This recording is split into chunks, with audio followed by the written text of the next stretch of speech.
स्वाधीनतार 80 वर्ष पूर्ति अवसर में ओडिशा भास्कर जो कार्यक्रम हाथ को नहीं माँ तुझे सलाम यही कार्यक्रम द्वारा वीर जवान मान को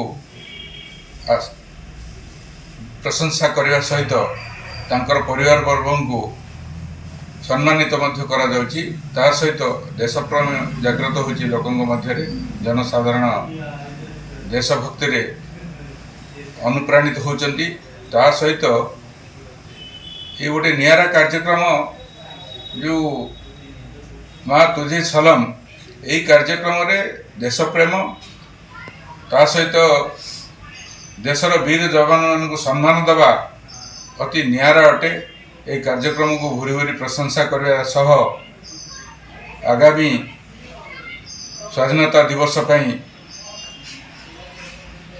ओडिशा भास्कर परिवार सह ओडिशावासी को मु अभिनंदन जनाउछि।